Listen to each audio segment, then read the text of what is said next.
una ligereza, o sea, nosotros que aquí nos la pasamos tratando de definir qué es un fascista y qué no es un fascista, o sea, qué es un fascista de izquierda y qué es uno de derecha y qué es una discusión académica. Hay que decirles totalitarios en términos generales para mí, pero ahí el punto es que han tergiversado, y otra vez volvemos a lo mismo de siempre, han relativizado tanto los conceptos que entonces el fascismo quedó desvirtuado. Ya cualquier cosa es fascismo, cualquier cosa es fascismo, ya no importa lo horrible que haya sido el fascismo porque lo fue, cualquier cosa es fascismo.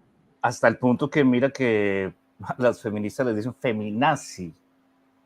O sea, cada vez que yo pueda usar el concepto que se encuentra en la zona G, en esa zona que cierra por completo cualquier diálogo, pues para los oyentes recordamos el momento en el que alguno de los dos en una discusión saca ora a Hitler, ora a los nazis, ora a los fascistas, en ese momento se acaba el diálogo, porque tú le estás poniendo al otro ese prejuicio, esa máscara para no entenderlo, no para comprenderlo, sino para no entenderlo y para demostrar la que crees que es tu diferencia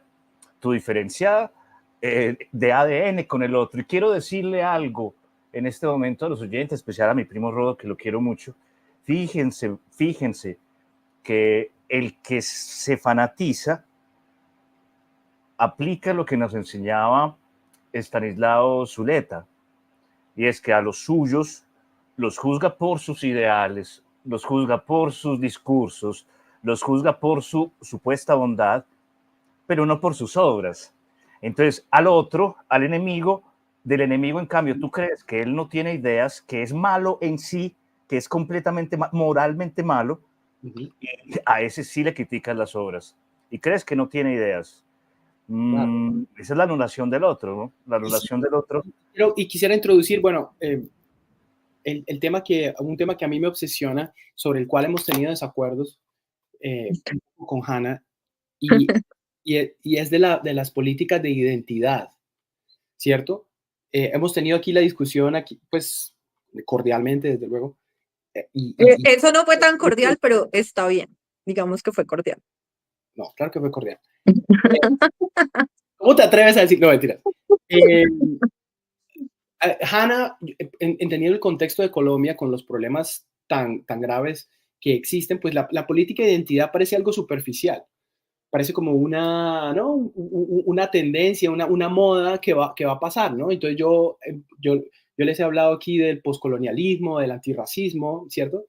Pero yo sí creo que tiene una insidiosidad, una capacidad de hacer mucho daño a esta política identitaria, que yo creo que la estamos viendo, claro, siempre a nuestra manera en Latinoamérica, siempre adaptada pues a la historia y al folclorismo de Latinoamérica, pero que está ahí.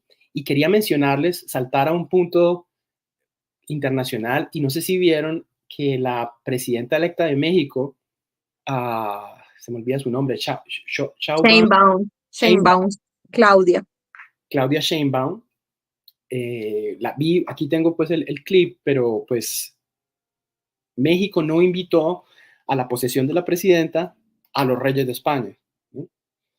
Entonces ella, sí, parece algo superficial, ese es mi punto precisamente, pero ¿lo quieren ver? ¿Quieren ver lo que ella dice?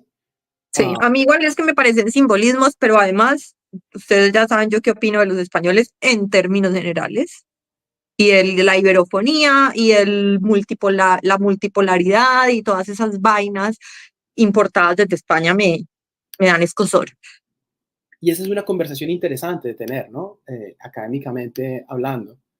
Pero yo lo que quiero hacer énfasis es en ese asunto del poscolonialismo, que me parece muy peligroso y que nosotros... Espera, antes de que lo veamos, quiero decir algo, y es que, claro, no invita a los reyes de España, no los invita, porque colonialismo y porque tienen que pedirnos perdón, pero al mismo tiempo hace parte de la red progresista liderada por Monedero, Pablo Iglesias, Vendrell, o sea, me la arrodilló a unos españoles, pero no me la arrodilló a los otros. Es decir, está bien arrodillarse ante unos españoles siendo bolivariano. Esa es la política. Y no arrodillarse entre los otros. Porque el rey no le respondió a AMLO, porque el rey no le respondió a la carta que envió a AMLO pidiéndole que pida perdón al rey. esta dice que por eso es la razón de no invitarlo a la posesión, que sí puede ser algo banal. Yo quiero que Pablo Iglesias, Monedero y Vendrell me pidan perdón por neocolonialistas, esos HPs. Necesito que me pidan perdón. Bueno, Españoles odiosos, odiosos. pero yo creo que me deben pedir más perdón a mí porque yo tengo más sangre indígena que tú. Entonces, merezco más en la interseccionalidad. Obviamente, Hanna, tú conoces la teoría de la interseccionalidad. Yo tengo muchos más puntos de opresión que tú. Ah, bueno, pero tú eres mujer. Entonces, eso, y yo soy hombre, entonces eso... Y me identifico como queer. Entonces... ¡Oh! Eso te da muchos puntos, eso te sube el ranking. Yo soy un aburrido heterosexual que... Gustavo Campillo se conectó y nos pone, no a los reyes de España, pero sí a unos destituidos príncipes ingleses. Muy bien, muy bien. Bueno, por eso, porque es la hipocresía de la política identitaria, ¿no? Porque la política identitaria es tribalismo simplemente puro y duro, que siempre se va a chocar con las paradojas de la realidad. La paradoja máxima de nuestra identidad latinoamericana es que si los españoles, asesinos, violadores, nunca hubieran llegado, pues nosotros no existiríamos. A ti, o sea, pero la facilidad con la que Petro lo hace y muchos otros tontos. Yo solo sé que si Monedero, Iglesias y Vendrell no estuvieran acá, no tendríamos un montón de bodegueros, sicarios digitales. Pero, Hanna, no los tendríamos. Pero es la estupidez de esto, ¿cierto? Tú sabes a lo que me refiero, ¿no? Cuando dicen, es que los españoles vinieron y nos quitaron todas las riquezas, pero ¿quiénes son nosotros y quiénes son ellos? A menos de que tú seas un Kogi o un Guayú o un, ¿cierto? O un Nazca, a menos de que tú pertenezcas de verdad a esa etnia o a ese grupo, tú no tienes derecho a venir a decir que vinieron a quitarnos nuestras riquezas. Es que ustedes... Es que es un discurso simbólico, o sea, lo hacen simplemente para generar la misma división que intentan generar en toda Latinoamérica. Es horrible que nos quieran dividir así. ¿Por qué? Por eso, y yo creo que, Hanna, que tú subestimas, con todo respeto, el poder de esos símbolos o el poder de ese discurso simbólico. Eso es re poderoso. Cuando esos símbolos empiezan, es como un tabú. Pero te lo voy a poner así, yo no lo subestimo. Lo que pienso es que somos en Latinoamérica, pues, más bien pienso que ellos nos subestiman al tratar de imponernos sus políticas internacionales. En Latinoamérica, marica, no va a pasar, eso no va a pasar, eso no va a pegar. En Argentina eligieron a Milei por lo mismo, en El Salvador eligieron a Bukele por lo mismo. Esas cosas acá no pegan. En Colombia ya estamos mamados de ese discurso. Que peguen en México y lleven 6 años, bueno, allá México, pero pues eso acá de verdad es muy difícil que pegue. Gustavo. Bueno, veamos el video para que lo comente Silvio. Muy bien. Por la carta que publiqué el día de hoy en mis redes sociales. Cuando se niega la corona española, no solamente al perdón que engrandece a los pueblos, no los avergüenza, sino que los engrandece. Y además no hay una respuesta oficial al presidente de la República, no solamente a Andrés Manuel López Obrador, sino al presidente de la República, representante del pueblo de México, de la nación, del Estado mexicano.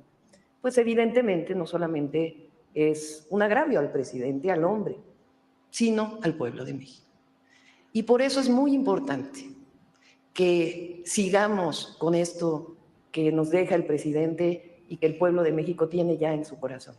Si el neoliberalismo habló del fin de la historia y se avergonzaban los neoliberales mexicanos de su propia historia, a nosotros todo lo contrario. Nos sentimos orgullosos de los pueblos originarios, nos sentimos orgullosos de haber aprobado la reforma constitucional para que los pueblos originarios tengan plenos derechos, nos sentimos orgullosos de nuestra historia, de nuestros héroes, de nuestras heroínas y nos sentimos orgullosos del presidente Andrés Manuel López Obrador. ¡Que viva la Secretaría de Educación Pública! Bueno.